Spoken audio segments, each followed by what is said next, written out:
There are special commands surrounding his life. His mother is not supposed to do certain things. And one of the most important things for Samson is that a razor is never supposed to touch his head. You know what that means? He's going to have long hair. Now I realize that I'm getting older because I see the trend again of the hair growing long, and I look at that and I say, you know what? That boy just needs to cut his hair. and I see some of the other trends. You know, my newest one are the little flat brim hats. Drive me crazy. I don't get the point of it. And so I realize every now and then that I'm growing up. And so Samson really had an excuse here. I can't cut my hair, Mom. God's command. You know, I can't do this. And so here we have this amazing backdrop for Samson. Let's read a little bit of that. Here in the Bible, Judges chapter 13. We'll read the first few verses. And we read, and again the Israelites did evil in the eyes of the Lord, so the Lord delivered them into the hands of the Philistines for 40 years. So here they are. They have been conquered by the Philistines. They are under oppression, a place that nobody wants to be. And so we have this birth of Samson. A certain man of Zorah named Manoah. I love these Old Testament names. They just kill me. From the clan of the Danites, had a wife who was sterile and remained childless. She wasn't able to have children. The angel of the Lord appeared to her and said, "You are childless, but you are going to conceive and have a son. Now see to it that you drink no wine or other fermented drink, and that you do not eat anything unclean, because you will conceive and give birth to a son. No razor may be used on his head, because the boy is to be a Nazarite, set apart to God from birth, and he will begin the deliverance of Israel from the hands of the Philistines." The woman went to her husband and told him, "A man of God came to me. He looked like an angel of God, very awesome. I didn't ask him where he came from, but he didn't tell me his name. But he said to me, 'You will conceive and give birth to a son. Now then, drink no wine or other fermented drink, and do not eat anything unclean, because the boy will be a Nazarite of God from birth until the day of his death.' And Manoah prayed to the Lord, 'O Lord, I beg you, let the man of God you sent come to us again, to teach us how to bring up the boys to be born.' God heard the prayer, and the angel of God came again to the woman while she was out in the field, but her husband was not with her. The woman hurried to tell her husband, 'He's here, and the man who appeared to me the other day.' So Manoah got up, followed his wife, and when he came to the man, he said, 'Are you the man of whom my wife talked?' 'I am,' he said. So Manoah asked him, 'When your words are fulfilled, what is to be the rule for the boy's life and work?' The angel of the Lord answered, 'Your wife must do all that I have told her. She must not eat anything that comes from the grapevine, nor drink any wine or other fermented drink, nor eat anything unclean. She must do everything I commanded her.' Manoah said to the angel of the Lord, 'We would like you to stay until we prepare a young goat for you.' The angel of the Lord replied, 'Even though you detain me, I will not eat any of your food, but if you prepare a burnt offering, offer it to the Lord, not to the angel.' And so he continues on there all the way with Samson's birth.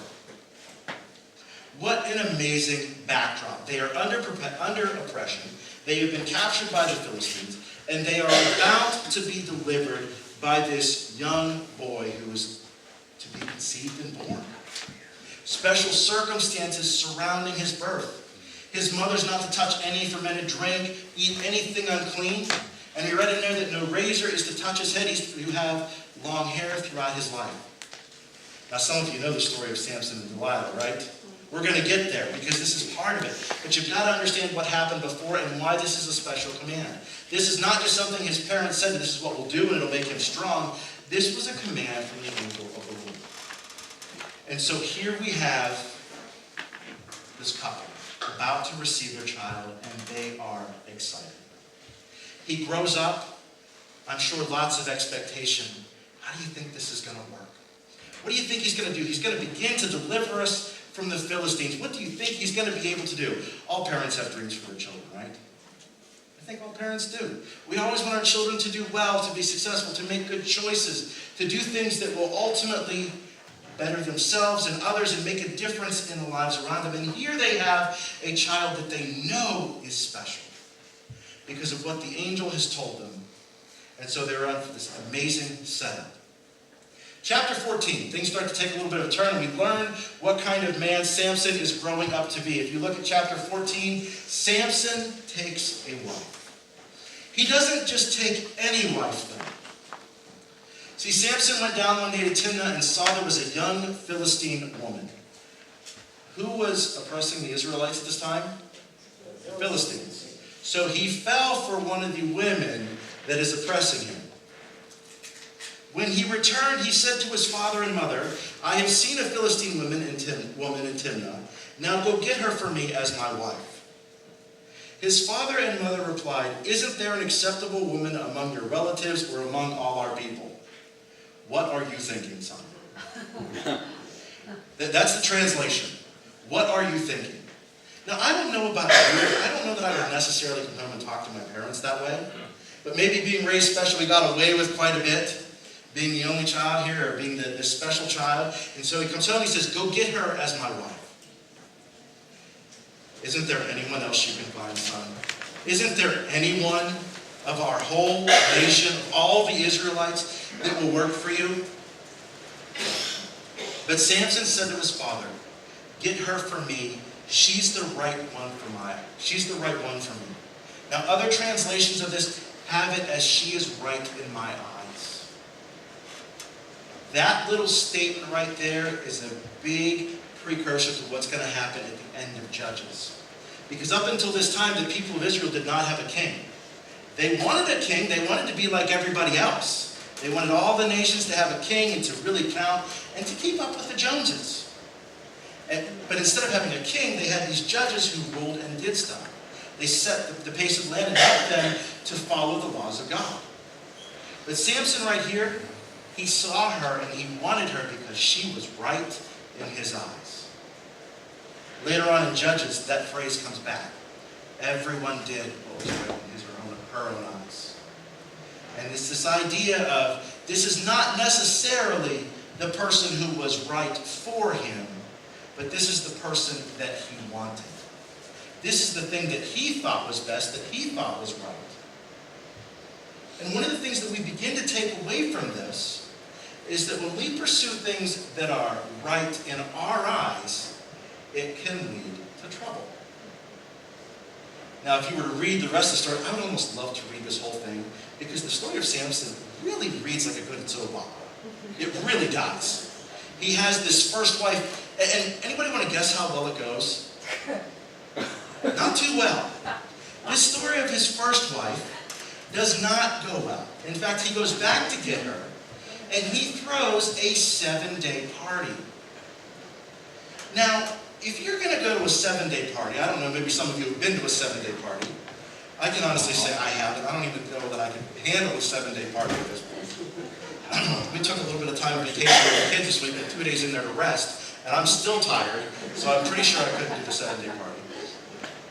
This was a wild party. This was not friends sitting around playing a couple games. This was a wild party. And to get things off right, Samson starts it with a little wager. He has a little bet with all of the guys who come around, and there's about 30 companions who come to this party.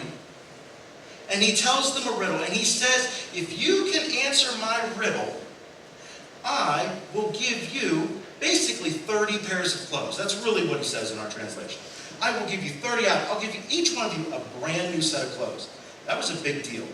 They did not have closets full of clothes like we do. They had pretty much one outfit. They wore it every day. So to have a spare was a huge deal. And he says, but if you can't get it right, then you all are going to give me 30 outfits. We'll have one for every day of the month. How about that? And so on day 4, no one has been able to guess it. No one has been able to get his riddle. Let's take a look. Let's read what this riddle is here. Verse 12. Let me tell you a riddle. Samson said to them, if you can give me the answer within 7 days of the feast, I will give you 30 linen garments and 30 sets of clothes. If you can't tell me the answer, you must give me 30 linen garments and 30 sets of clothes. Tell us your riddle. They said, let's hear it. We'll take your bet. Out of the eater, something to eat. Out of the strong, something sweet. For 3 days, they could not get the answer. On the 4th day, they went to his wife. Coax your husband into explaining the riddle for us, or we will burn you and your father's household to death. Did you invite us here to rob us? So they go to his wife. Get the answer. We're not going to lose to this foreigner. We're not going to lose to this Israelite. We're not going to lose to this Nazarite. We're not going to lose to this guy that you brought in at any means possible. Get the answer from your husband. You know what she does? She gets the answer. She goes to Samson. She throws herself on him. Verse 16. Then Samson's wife threw herself on him, sobbing, "You hate me. You don't really love me. You've given my people a riddle, but you haven't even told me the answer." Samson, in a string of unbright moves here, he gives her the answer, doesn't he? He gives her the answer, and guess what she does? Does she just keep it between the two of them? No. No, she doesn't. She takes it back, gives it to the people, and then they come and solve the riddle. Samson is furious. He is angry. He is so angry that in order to fulfill his debt that he now owes, he strikes down 30 men, takes all of their garments, and gives it away. Really great way to end the party, huh? He gets so angry, he goes back home to his parents. He doesn't take his wife with him. And his new father-in-law, the father of the bride, gives his wife to one of the companions who was at the party. Now he's really angry. And so when he comes back down to get his wife and realizes that she's been given away, he is furious with his new father-in-law. He's furious with his wife. He goes home and he catches 300 fox, which is a ridiculous number to me, by the way. 300 fox, ties them together, tail to tail, and then ties a torch to the end of each tail. Lets the foxes run, and guess what they do? They burn everything. So Samson's first wife worked out really well. But remember, she was right in his eyes. So he takes a second step, chapter 16. And I don't know exactly what he was thinking. Maybe he was thinking this would be a little easier, a little less baggage, a little less problem. But his next woman that he's involved with, it starts in chapter 16. One day Samson went to Gaza, where he saw a prostitute. He went in to spend the night with her, and the people of Gaza were told, "Samson is here." They still had a little bit of a grudge, by the way. So they surrounded the place, and they lay in wait for him all night at the city gate. They made no move during the night, saying, "At dawn we'll kill him." But Samson lay there only until the middle of the night. Then he got up and took hold of the doors of the city gate, together with the 2 posts, and tore them loose, bar and all. He lifted them to his shoulders and carried them off to the top of the hill that faces Hebron. So encounter number 2 with the woman. How well did that work out for him? Not so great, right? I mean, he's establishing a track record here. It's not good. His first wife resulted in the death of 30 people and a bunch of stuff being burned. It ended up being that his first wife and her father were killed by the people. Things are not going well for Samson, so his next choice is now a prostitute. And the people hear that he is in the city. They are ready to get him again. So they seal up the city. They lay at the gate, and they say, "In the morning, we'll go get him." In the middle of the night, Samson sneaks out, rips the door off the gate, carries it up the hill. They must have been sound sleepers, is all I can think. Because that had to be noisy. So here he is with his God-given strength, rips it off, carries it up the hill, and he escapes. That did not go so well. The third time. Sometime later. He took a break, but he just could not get away from the thing that he loved, right? Just could not get away from him. So sometime later, he fell in love with a woman in the valley of Sarek whose name was Delilah. All week long, I kept thinking of Delilah on the radio. Just throwing that out there. I kept hearing that.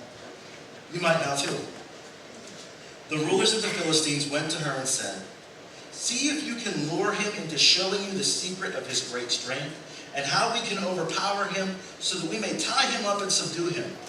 Each one of us will give you 1,100 shekels of silver." That is a lot of money. So Delilah said to Samson, "Tell me the secret of your great strength and how you can be tied up and subdued." What is the cleverness scale here? The cleverness scale is about a 0, right? Just tell me the secret. How can I do this? So Samson answered her, "If anyone ties me with 7 fresh thongs that have not been dried, I'll become as weak as any other man." Then the rulers of the Philistines brought her 7 fresh thongs that had not been dried, and she tied him with them. With men hidden in the room, she called to them, "Samson, the Philistines are upon you." But he snapped the thongs as easily as a piece of string snaps when it comes close to a flame. So the secret of his strength was not discovered. Take 2.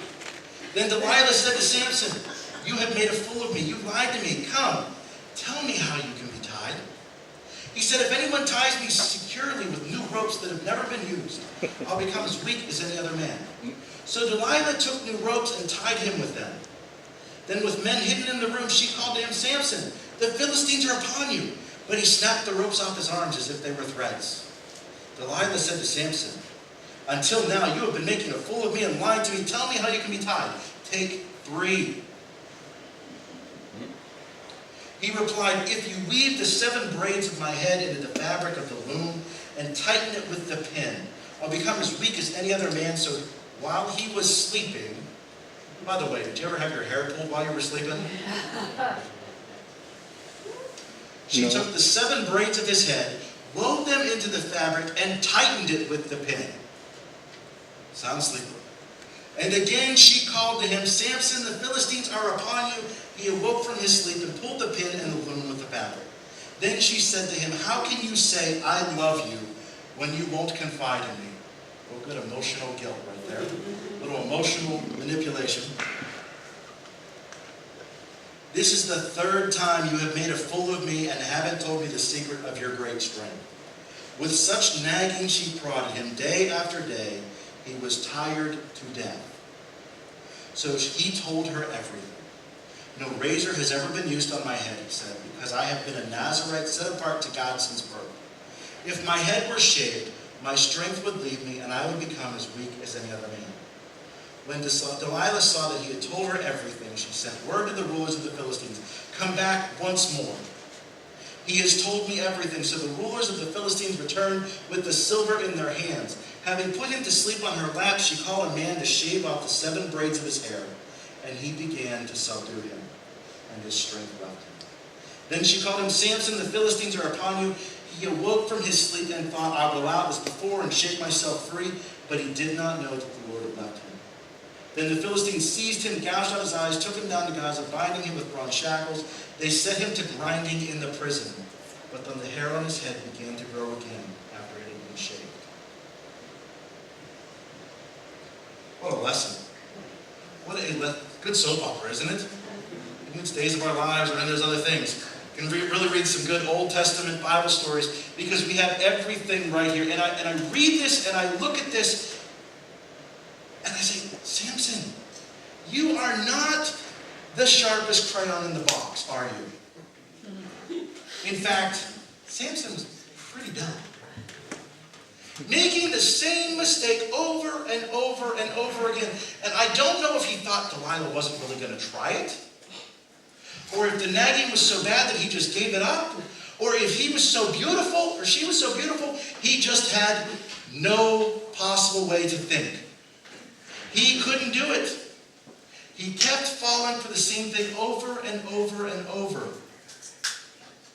When we pursue the things that look right in our eyes, often known as sin, it somehow makes us really stupid. We just do the same thing over and over and over and over again. Been there? I've been there. It is easy. It is easy to put Samson down and say, "Oh, I can't believe you would do that." But let's be honest. We've done this.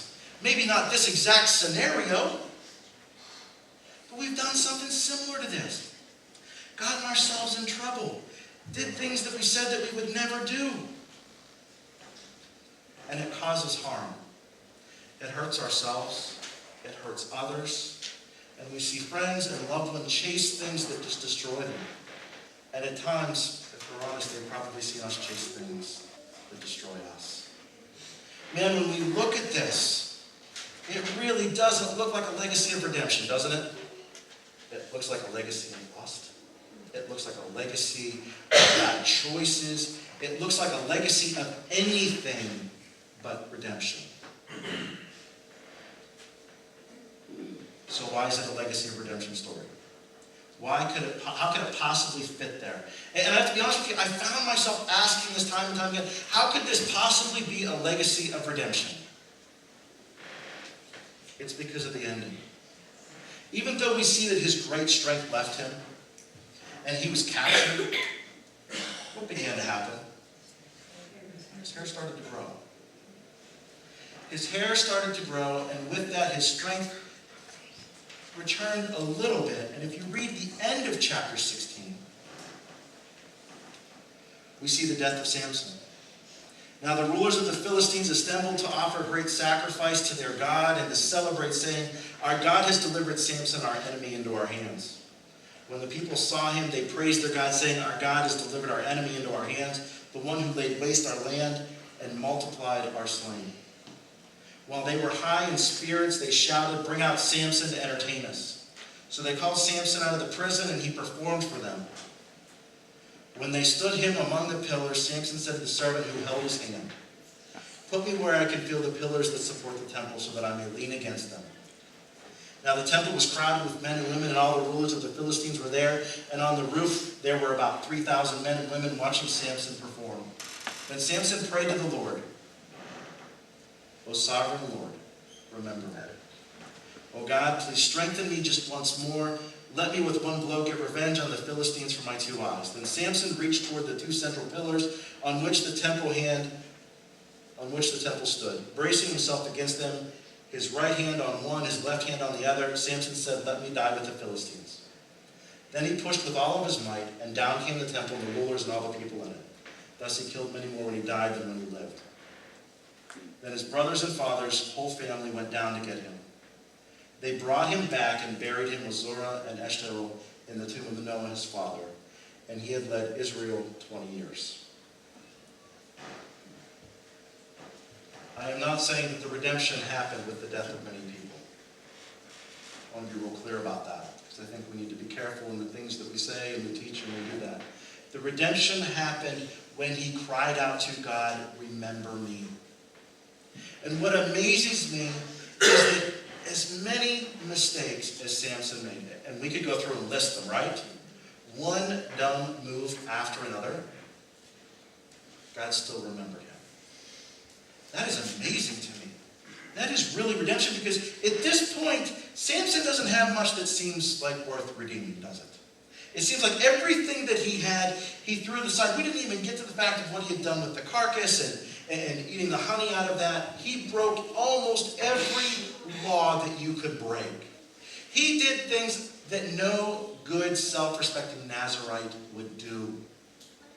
He had the ability to lead people and to change the course of Israel. And he wasted it on himself.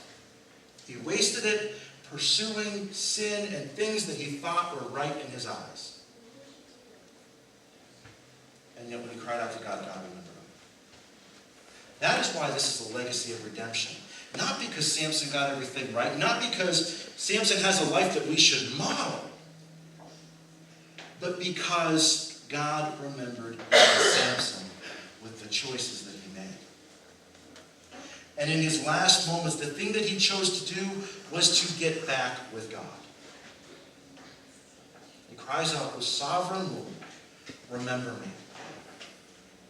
It takes us to a gospel passage in the Gospel of John that sounds so familiar. John 3:16 and 17. "For God so loved the world that he gave his one Son, so that everyone who believes in him may not perish but have eternal life. Indeed, God did not send the Son into the world to condemn the world, but in order that the world might be saved through him." What it means is that although we all have stuff in our life like Samson, we have done stuff that was not smart. We have maybe done it more than once. Maybe twice, 3 times, 4 times in Samson's. 5, 6 times at least that we have recorded for Samson. And it's quite possible that there were others. We see this as his pattern. when he cried out, God remembered him. God offered to redeem him, even with everything that he had done. This is good news for you and I, because if we're going to be honest, I bet some of our lives might make a pretty interesting soap opera too. Some of us might say we have a pretty boring one, but other of us might say, you know what, mine's been pretty exciting. I could make a movie about my life. It doesn't matter if it is a boring movie, if it is an edge-of-the-seat thriller. God remembers you when you cry out. Not to condemn us, but to save us. And what that means is that each one of us can have a legacy of redemption. Not because we got everything right, not because we made it through life without making a mistake, but because we remember the most important part. God, I need you. I need you to remember me. God, I need you to redeem me from the things that I have done. And what we read in the promise here of John is that we can have eternal life because of that. Not what we've done, but because of who God is. For those of us who know this, live this, preach this, and make this our motto, we have a responsibility. And I think it's verse 17. It's to make sure that everyone understands that Christ loves them and is not here to condemn, but to save. We have a challenge to bring redemption to people who need redeemed, just as we do, just as we did. And so I would encourage you this morning, if you're sitting here saying, boy, that sounds a lot like so-and-so, or boy, I know this person's been down this path, or boy, this is a lot like me, then hear the message. You can be redeemed. Hear the message. They can be redeemed. And every one of us can live a life, leave a legacy of redemption because of God's love.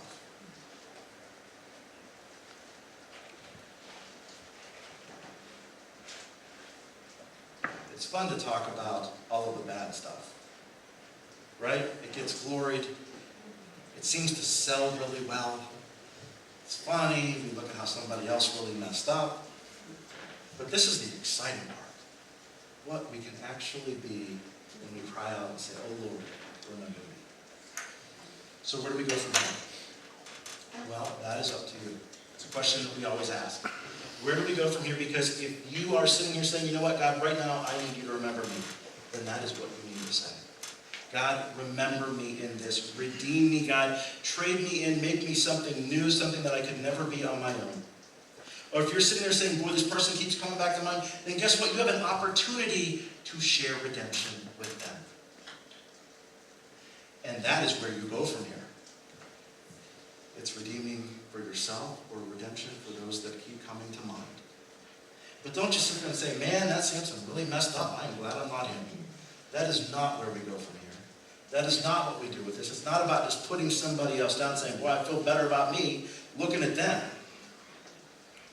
We have the opportunity to say, boy, no matter how bad it is, no matter what has happened, God is still there for you. Let's close in prayer. Dear God, thank you for today. Thank you for this time together. God, thank you for Bible stories that aren't always perfect. Thank you for people who have really messed up, as bad as we have or worse. God, thank you for loving them and offering redemption to them. God, as we spend this time together, as we close in prayer together, as we remember your love for Samson, God, may it be a love that is fresh in us. May we be reminded of your redeeming qualities, of how you love us, and of how you didn't come to condemn, but you came to save. And so, God, our plea this morning is to save us. Save us from the things that we have done that were right in our eyes. Save us from the times that we thought, oh, I can do this better than God. Save us from the destructive choices that we have made. And God, help us to live with you each and every day. Help us to lead, to model, to share, to tell everyone about the fact that you make a legacy of redemption possible. It's in Jesus' name we pray.